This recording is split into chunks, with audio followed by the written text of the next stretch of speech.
하나님의 말씀 봉독하겠습니다. 창세기 21장 8절에서 13절까지의 말씀입니다.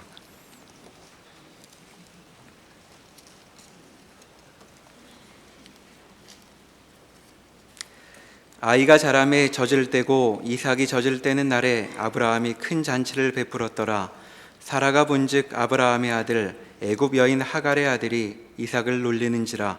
그가 아브라함에게 이르되 이 여종과 그 아들을 내쫓으라. 이 여종의 아들은 내 아들 이삭과 함께 기업을 얻지 못하리라 하므로 아브라함이 그의 아들로 말미암아 그 일이 매우 근심이 되었더니 하나님이 아브라함에게 이르시되 내 아이나 내 여종으로 말미암아 근심하지 말고 사라가 내게 이른 말을 다 들으라. 이삭에게서 나는 자라야 내 씨라 부를 것임이니라. 그러나 여종의 아들도 내 씨니 내가 그로 한 민족을 이루게 하리라 하신지라. 아멘. 오늘 함께 읽은 본문의 말씀을 보면 이삭이 태어나고 자라서 젖을 떼는 날에 아브라함이 큰 잔치를 베풀었다는 내용이 나옵니다. 잔치가 벌어지는 이 좋은 날에 사건이 하나 일어나게 됩니다. 이스마엘이 이삭을 놀리는 것을 사라가 보았습니다.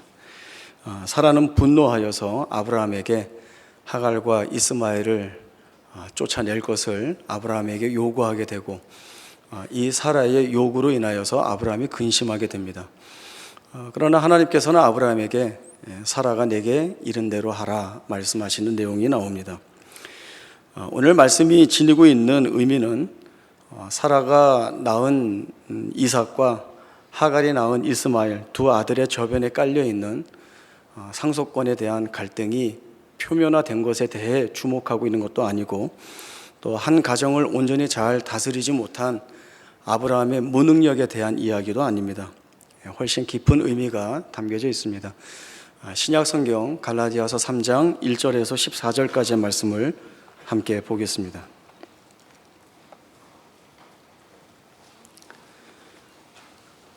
신약 성경 303쪽 갈라디아서 3장 1절에서 14절까지 읽겠습니다. 어리석도다 갈라디아 사람들아, 예수 그리스도께서 십자가에 못 박히신 것이 너희 눈앞에 밝히 보이거늘 누가 너희를 꾀더냐. 내가 너희에게서 다만 이것을 알려 하노니 너희가 성령을 받은 것이 율법의 행위로냐 혹은 듣고 믿음으로냐. 너희가 이같이 어리석으냐. 성령으로 시작하였다가 이제는 육체로 마치겠느냐. 너희가 이같이 많은 괴로움을 헛되이 받았느냐. 과연 헛되냐. 너희에게 성령을 주시고 너희 가운데서 능력을 행하시는 이의 일이 율법의 행위에서냐 혹은 듣고 믿음에서냐. 아브라함이 하나님을 믿음에 그것을 그에게 의로 정하셨다 함과 같으니라. 그런즉 믿음으로 말미암은 자들은 아브라함의 자손인 줄 알지어다. 또 하나님이 이방을 믿음으로 말미암아 의로 정하실 것을 성경이 미리 알고 먼저 아브라함에게 복음을 전하되 모든 이방인이 너로 말미암아 복을 받으리라 하였느니라. 그러므로 믿음으로 말미암은 자는 믿음이 있는 아브라함과 함께 복을 받느니라. 물은 율법 행위에 속한 자들은 저주 아래에 있나니 기록된 바 누구든지 율법책에 기록된 대로 모든 일을 항상 행하지 아니하는 자는 저주 아래에 있는 자라 하였습니다. 또 하나님 앞에서 아무도 율법으로 말미암아 의롭게 되지 못할 것이 분명하니 이는 의인은 믿음으로 살리라 하였습니다. 율법은 믿음에서 난 것이 아니니 율법을 행하는 자는 그 가운데서 살리라 하였느니라. 그리스도께서 우리를 위하여 저주를 받은 바 되사 율법의 저주에서 우리를 속량하셨으니 기록된 바 나무에 달린 자마다 저주 아래에 있는 자라 하였습니다. 이는 그리스도 예수 안에서 아브라함의 복이 이방인에게 미치게 하고 또 우리로 하여금 믿음으로 말미암아 성령의 약속을 받게 하려 함이라. 사도 바울은 1차 전도 여행 때 소아시아 남부 갈라디아 지방 사람들에게 전도를 했습니다. 이들에게 가르친 것은 분명합니다. 율법을 지킴으로 구원을 받는 것이 아니라 우리 죄를 대속하신 예수 그리스도를 믿는 그 믿음으로 구원을 얻는다. 바로 이 복음을 증거하였습니다. 많은 갈라디아 사람들이 이 복음을 믿었고 교회가 부흥하였습니다. 그러나 시간이 얼마 지나지 않아서 사도 바울이 듣게 된 갈라디아 교회의 소식은 암울한 내용이었습니다. 유대 율법주의자들이 갈라디아 교회 안에 들어와서 미혹된 내용을 가르쳤고 갈라디아 성도들이 이 미혹된 내용에 따라갔다는 것입니다. 복음을 버리고 율법 아래로 다시 들어갔다라고 하는 것입니다. 무엇이 이들을 미혹했는가? 유대 율법주의자들의 가르침은 예수만 믿어서 구원을 받을 수 있는 것이 아니라 예수 믿는 것 외에 구약에서 약속한 율법의 내용들을 순종해야, 따라야 마침내 의에 이룰 수 있다라고 하는 가르침을 준 것입니다. 그래서 안식일을 지킨다든지 절기를 지킨다든지 대표적으로 할례를 받아야 완전한 구원에 이룰 수 있다라고 하는 이러한 가르침을 주었습니다. 그러나 사도 바울은 분명하게 율법이 아니라 믿음이라고 이야기를 하고 있습니다. 같은 갈라디아서 2장 16절에 이 믿음이라고 하는 내용에 대한 분명한 사실을 말씀하고 있습니다. 갈라디아서 2장 16절입니다. 사람이 의롭게 되는 것은 율법의 행위로 말미암음이 아니요 오직 예수 그리스도를 믿음으로 말미암는 줄 알므로 우리도 그리스도 예수를 믿나니 이는 우리가 율법의 행위로서가 아니고 그리스도를 믿음으로써 의롭다 함을 얻으려 함이라. 율법의 행위로서는 의롭다 함을 얻을 육체가 없느니라. 이신득의, 사람이 의에 이르는 것은 행위가 아니라 믿음이다라고 하는 내용을 분명하게 이야기합니다. 그러면서 사도 바울은 과거 아브라함의 생애를 통하여서 그가 어떻게 의로운 자리에 서게 되었는가라고 하는 내용을 이야기하면서 하나의 증거로 삼고 있습니다. 아브라함에게는 하나님을 만족하게 할 만한 이유나 조건, 열심이 있었던 것이 아니라 하나님이 아브라함을 의로 정하신 것은 하나님께서 의롭다고 선언하셨기 때문에 하나님의 주권적인 은혜에 기인하여서 하나님이 그렇게 정하셨기 때문에 그가 의롭게 되었다라고 하는 것이 사도 바울의 증언입니다. 갈라디아서 3장 10절 이하에서 설명하고 있듯이 율법 행위에 속한 자들은 저주 아래에 있습니다. 저주 아래에 있는 자들은 심판과 사망으로 결과될 수밖에 없습니다. 그러나 예수 그리스도께서 우리 대신 율법의 저주를 받으시고 속량하셨기 때문에 그로 인하여서 우리가 자유케 되었고, 또 이는 아브라함의 후손으로 오는 모든 자들에게 아브라함이 받은 복과 같은 은혜를 부어주시는 하나님의 작정하심에 있다라고 하는 것이 바로 이 사도 바울의 주장이 되는 것입니다. 오늘 본문과 연결해서 이 말씀을 좀 더 자세히 설명하는 말씀을 보겠습니다. 갈라디아서 4장 21절에서 5장 1절입니다. 갈라디아서 4장 21절에서 5장 1절까지 말씀 보겠습니다. 네게 말하라. 율법 아래에 있고자 하는 자들아, 율법을 듣지 못하였느냐? 기록된 바 아브라함에게 두 아들이 있으니 하나는 여종에게서 하나는 자유 있는 여자에게서 났다 하였으며 여종에게서는 육체를 따라 났고 자유 있는 여자에게서는 약속으로 말미암았느니라. 이것은 비유니 이 여자들은 두 언약이라. 하나는 신의 산으로부터 종을 낳은 자니 곧 하갈이라. 이 하갈은 아라비아에 있는 신의 산으로서 지금 있는 예루살렘과 같은 곳이니 그가 그 자녀들과 더불어 종노릇하고 오직 위에 있는 예루살렘은 자유자니 곧 우리 어머니라. 기록된 바 잉태하지 못한 자여 즐거워하라. 산고를 모르는 자여 소리질러 외치라. 이는 홀로 사는 자의 자녀가 남편 있는 자의 자녀보다 많음이라 하였으니 형제들아 너희는 이삭과 같이 약속의 자녀라. 그러나 그때 육체를 따라 난 자가 성령을 따라 난 자를 박해한 것 같이 이제도 그러하도다. 그러나 성경이 무엇을 말하느냐? 여종과 그 아들을 내쫓으라. 여종의 아들이 자유 있는 여자의 아들과 더불어 유업을 얻지 못하리라 하였느니라. 그런즉 형제들아 우리는 여종의 자녀가 아니요 자유 있는 여자의 자녀니라. 사도 바울이 말하고 있는 갈라디아서 4장을 보면 아브라함에게 두 아들이 있습니다. 이스마엘과 이삭입니다. 이스마엘과 이삭 두 사람은 다 아브라함의 아들입니다. 그러나 두 아들에게 분명하게 다른 차이가 있습니다. 하나는 종의 여인인 하갈에게서 태어나 종의 신분을 이어가고 있는 이스마엘이고, 또 하나는 자유 있는 여자인 사라에게서 태어나 상속자로 세워진 이삭입니다. 사도 바울은 이삭은 약속을 따라 낳고 이스마엘은 육체를 따라 낳았다라는 이야기를 하고 있습니다. 이스마엘은 자식이 없는 가운데 하나님의 약속을 기다리지 못한 아브라함이 사라의 권유를 받고 하갈을 통하여서 얻은 아들입니다. 이것은 지극히 인간적인 방법입니다.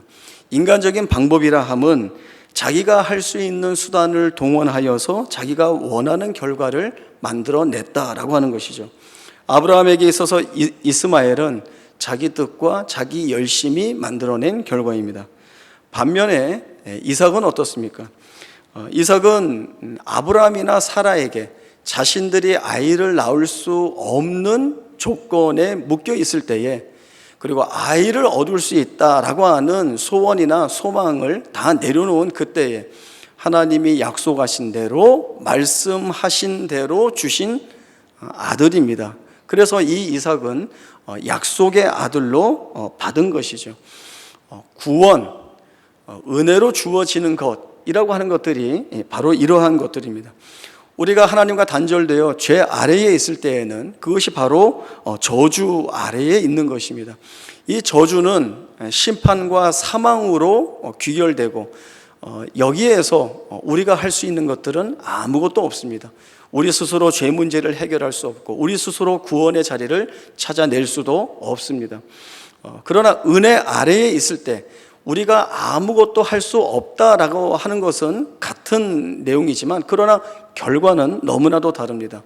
우리가 아무것도 할 수 없어서 그저 죄로 인하여서 사망의 자리로 가는 것이 아니라, 그 자리에서 은혜의 자리로 끌어내신 하나님의 작정과 은혜의 섭리, 우리 인생에 대한 개입이 있었기 때문에 이제 우리가 바뀌게 된 것이죠. 우리는 아무것도 하지 않았지만 아브라함의 생애의 예에서 보듯이 하나님이 그를 의롭게 하심으로 인하여서 그가 믿음의 조상이니, 믿음 있는 자이니, 믿음대로 행했다라고 하는 그러한 평가를 받는 것처럼, 하나님이 우리 생애에 그렇게 찾아오셔서 일을 하시는 것, 그 하나님의 일하심이 우리에게 구원으로, 은혜로 주어지는 내용이다라고 하는 것을 우리에게 말씀을 하고 있습니다. 아주 오래전에 국내 전도부 그 사업부의 일환으로 열악한 환경에 있는 교회에 여름 성경학교 지원하는 일들을 했었습니다.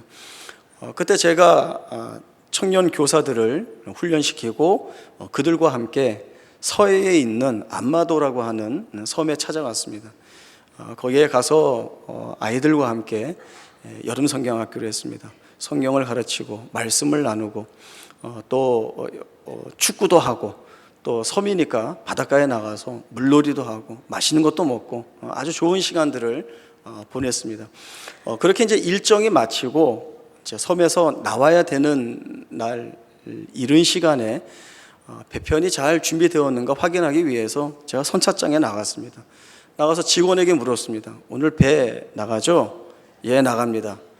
오늘 나가는 배 몇 시에 들어옵니까? 저기 있습니다. 그러더라고요. 그래서 저기 있다고 하는 데를 쳐다봤더니 마른 갯벌 위에 큰 배가 옆으로 누워 있는 겁니다. 저 배를 타고 나간다는 거예요. 그래서 머리로는 바닷물이 들어오면 배가 서게 되어 있고, 그러면 우리가 저 배를 타고 나가는구나. 머리로는 그렇게 생각이 되는데 마음으로는 정말 이 섬에서 나갈 수 있을까? 이제 이런 생각이 들었습니다. 들어와서 짐을 정리하고 배 시간에 맞춰서 나왔습니다. 그럴 수 없는 것 같이 바닷물이 들어와서 차 있고, 갯벌에 누워있던 배는 언제 그랬느냐는 듯이 바로 서서 배 탈 사람들을 기다리고 있었습니다. 아주 오래전 일인데 그때 머릿속에 생각났던 한 문장이 계속 되뇌이고 지금도 분명하게 생각이 납니다. 그때 그 모습을 보고 제가 제일 처음에 들었던 생각은, 은혜가 밀고 들어오면 무엇이든 바로 서겠구나 라고 하는 생각이었습니다. 그 큰 배를 바로 세울 수 있는 것은 바닷물이 들어오는 것 외에는 없습니다. 다른 방법으로 그 배를 세운다는 것은 생각할 수 없는 일이죠. 바닷물이 들어와야 그 배가 세워집니다. 그리고 바닷물이 들어오는 것은 누구도 막을 수가 없습니다. 사람이 1000명, 10,000명 서서 그 막아선다 하여도 그 바닷물이 밀고 들어오는 것을 막아낼 수 없죠. 하나님의 구원이 우리에게 그렇게 임하고 있습니다. 우리가 아무리 저항하는 것 같아도, 우리가 한 거 할 수 없는 하나님의 은혜가 우리의 삶 가운데 들어오는 것이죠.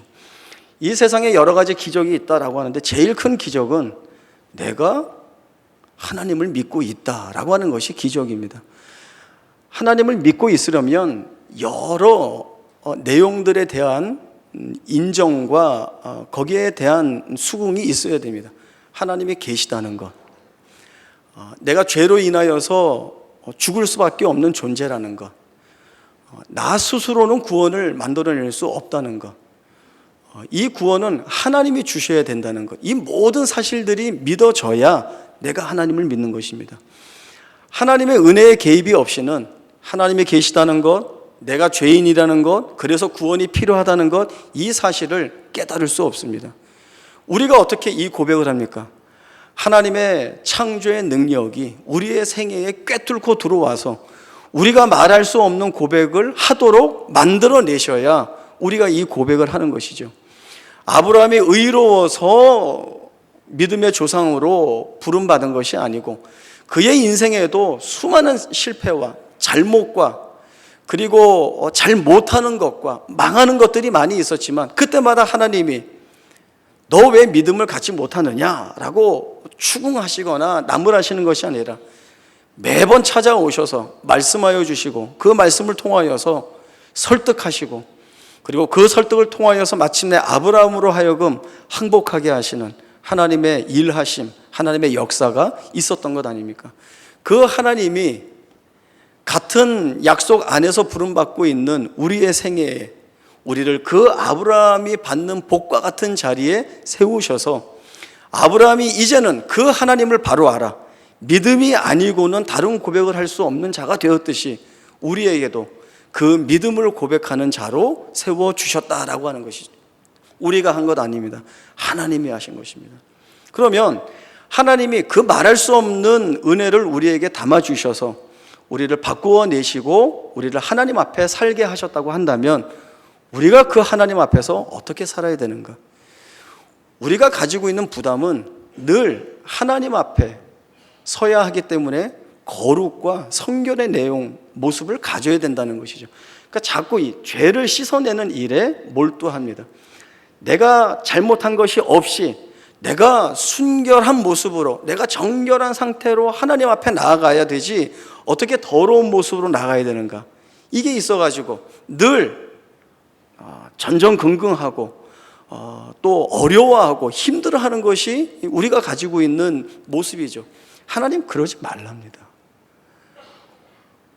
우리에게 죄가 가득 찼을 때 하나님의 개입이 아니면 저주와 심판과 사망에서 헤어서 나올 수 없는 그 모습일 때 하나님이 우리를 찾아오셔서 구원하신 것입니다. 깨끗할 때 찾아오지 않았습니다. 순결할 때 찾아오지 않았습니다. 그래서 우리가 제일 먼저 하나님 앞에서 가져야 되는 건 그 부르심에 대한 감사이고 그리고 우리에게 부여해 주신 그 하나님의 택한 자녀, 은혜의 자리에 세워진 약속의 자녀라고 하는 것에 맞는 즐거움, 기쁨, 이건 누리고 사는 겁니다. 하나님이 그것이 우리에 대한 제1의 목적입니다. 저희 큰애가 한 3살쯤 됐을 때 그 엄마 설거지 도와준다고 설거지 하겠다고 나선 적이 있었어요. 키가 작으니까 싱크대 위에 올라가서 그 위에서 쭈그리고 앉아서 설거지를 막 하는 겁니다. 이제 그 모습을 보고 저와 아내는 야, 벌써 아들 덕을 보는구나. 우리 아들 효자네. 훌륭한 아들을 둬서 엄마 아빠는 너무 기쁘다. 박수도 치고 사진도 찍어주고 그랬습니다. 그러니까 얘는 더 신나가지고 막 설거지를 하더니 설거지 마치고는 스스로 너무 뿌듯해하면서 자기 방으로 들어갔습니다. 그 다음에 뭐 해야 될까요? 그릇 다시 다 꺼내서 닦아야죠. 그게 깨끗이 닦아졌겠습니까? 3살짜리가 했는데 다시 다 꺼내서 다시 닦고 다시 헹구고 비누기 덜 헹궈진 거 다시 하고 일이 2배, 3배로 늘고 훨씬 번거로워졌죠. 그러나 기쁩니다. 근데 뭐가 기쁠까요? 이제 여기서 나눠지는데 물론 아이가 엄마 돕겠다고 나선 것이 기쁘고 대견합니다. 그러나 훨씬 본질적인 근본적인 기쁨은 무엇입니까? 그냥 그 애입니다. 그 애예요. 내가 사랑하는 아이, 내 사랑의 대상, 다른 이유나 조건을 붙여서 사랑하는 게 아니라 그냥 내 아이, 내가 사랑하는 아이, 그걸로 밖에는 다른 설명이 필요 없는 것이죠. 하나님이 우리를 택하시고 하나님 앞에 부르신 것은 우리를 사랑의 대상으로 삼고 있습니다. 제1목적이에요. 물론 우리를 통하여서 이루실 일들이 있습니다. 그러나 하나님이 아브라함을 부르시고 아브라함을 항복시킴으로 인하여서 그를 믿음의 사람으로 만들어내시고, 이제 믿음이라고 하는 것 아니고는 하나님 앞에 다른 반응을 내지 않는 사람이 되어서야 이 아브라함을 통하여서 천하 만민이 복을 받는 것입니다. 아브라함이 만들어지지 않고 준비되지 않았는데 무조건 그를 매개체로 해서 일하시지 않습니다. 아브라함이 제1이었고 그 다음에야 그를 통하여 천하 만민이 복을 받은 것입니다. 하나님이 우리에게 그렇게 일하시죠. 하나님 우리에게 나 자신이 제1의 관심의 대상이십니다. 사랑의 대상이십니다. 나를 사랑하시고 그래서 나를 찾아오셔서 부르시고 언약의 자손, 약속의 자손이라고 하는 이름으로 우리를 그 앞에 세워주신 것입니다.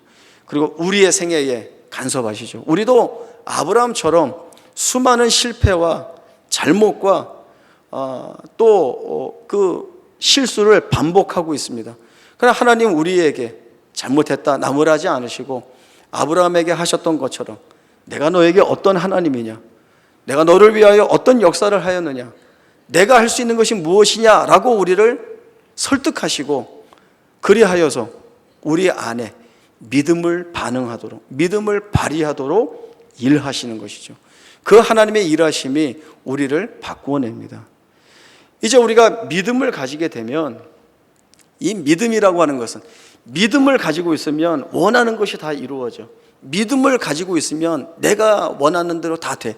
이게 아니라 믿음이라고 하는 것은 그 어떤 것으로도, 그 어떤 것이라고 하는 것이 우리가 아니면 하는 고난이나 고통, 실패와 좌절, 절망, 공포, 슬픔이라는 것들이 우리를 하나님과 묶여있는 약속의 아들, 약속의 후손, 아브라함과 같은 복의 자리에 세워주신 자라고 하는 이 관계를 그 무엇으로도 깨뜨리고 무너뜨릴 수 없다라고 하는 이 고백, 이 신앙이 바로 우리의 믿음인 것이죠.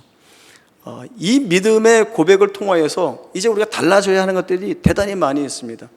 우리가 보는 것들, 우리가 생각하는 것들, 우리가 의지적으로 결정해야 되는 것들이 다른 수단이나 조건을 동원하여서 가늠하고 앞뒤를 따지고 하는 것이 아니라 믿음이라는 것이 우리 안에서 어떠한 결정과 어떠한 생각과 어떠한 의지를 드러내게 하는가, 나 스스로 돌아보아야 되는 것입니다. 우리 눈에는 실패고 실수고 절망이지만 하나님은 그것으로 쓰지 않으신다는 것이죠. 그 안에서조차도 하나님이 만들어내시는 것으로 인하여서 우리를 무너뜨리지 않게 만드신다라고 믿는 것이 바로 믿음인 것입니다. 하나님이 이 일을 하시죠. 하나님 또 이 일을 하시는데 실패하지 않으십니다.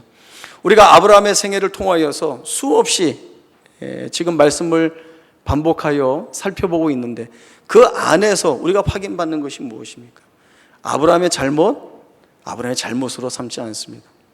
아브라함의 실수나 실패, 그것으로 삼지 않습니다. 오히려 그 안에 하나님의 은혜를 담으십니다. 이스마엘 걱정 마라, 너 아들 아니냐, 내가 큰 민족으로 만들리라 라고 하는 약속도 이 하나님이 부어주시는 것입니다. 우리가 두려워할 것이 없습니다.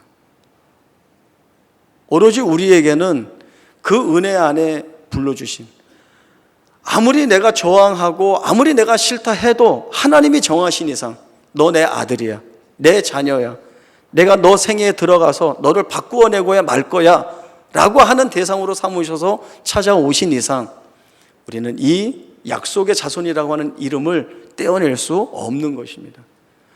내가 살아내는 하루, 내가 숨쉬는 모든 시간들이 내가 하는 것이 아니라 하나님께 붙잡혀 있는 시간이고 현장입니다. 현실입니다.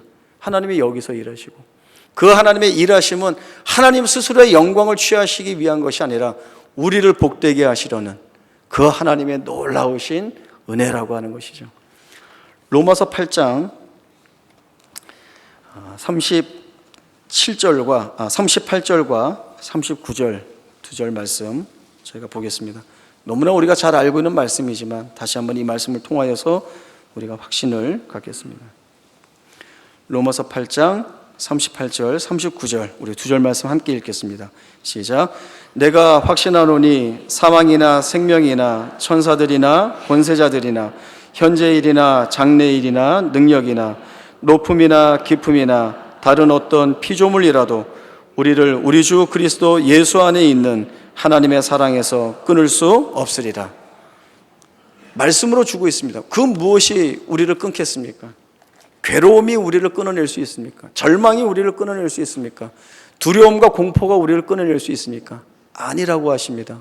그 무엇으로도 끊어낼 수 없고 오히려 우리 안에 그러한 모든 것조차도 훨씬 뒤덮고 남는 하나님의 사랑으로 채워져 우리로 하여금 아브라함과 같은 복을 누리게 하고 아브라함이 고백한 그 믿음을 같은 믿음으로 고백하게 하여 주시어서 아브라함 같이 세우시는 하나님의 일하심이 있음을 우리가 알아야 합니다. 하나님은 우리와 우리의 자녀와 우리의 후손 가운데 일하실 것입니다. 왜냐하면 하나님은 아브라함과 이삭과 야곱의 하나님이시기 때문에 그렇습니다.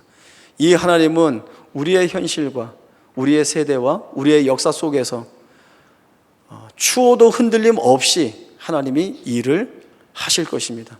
하나님이 정하신 때가 있고 하나님의 의도하신 목적이 있고 하나님이 이끌어 가시는 과정들이 있습니다. 이 안에는 그 어떠한 실패도 없습니다. 하나님이 일하시기 때문에 그렇습니다. 이 하나님 붙잡고 감사와 찬송으로 나아가는 우리 모두의 생애가 되기를 바랍니다. 기도하겠습니다. 하나님 아버지 은혜를 감사합니다. 우리를 종의 자녀로 부르신 것이 아니라 약속의 자녀로 부르셨기 때문에 우리의 생애에 찾아오셔서 마음껏 은혜를 부어주시고 하나님 일하셔서 우리를 복된 생애로 세워주시니 감사합니다. 하나님의 일하심이 우리의 전 생애를 둘러싸고 있음을 알고 있기에 우리의 살아가는 그 현실에서 만나는 수많은 처지와 상황들을 믿음을 고백함으로 이겨내고 또 그 안에서 일하시는 하나님으로 인하여 감사하며 찬송할 수 있기를 소원합니다. 우리의 소원대로 감사하게 하시고 찬송하게 하셔서 아브라함에게 부으셨던 그 복된 자리 우리도 세워주시고 그 자리에서 영광의 주를 위하여 영광의 하나님 위하여 사는 주의 사랑하는 백성들이 되게 하여 주옵소서. 거룩하신 예수님의 이름으로 기도하옵나이다. 아멘.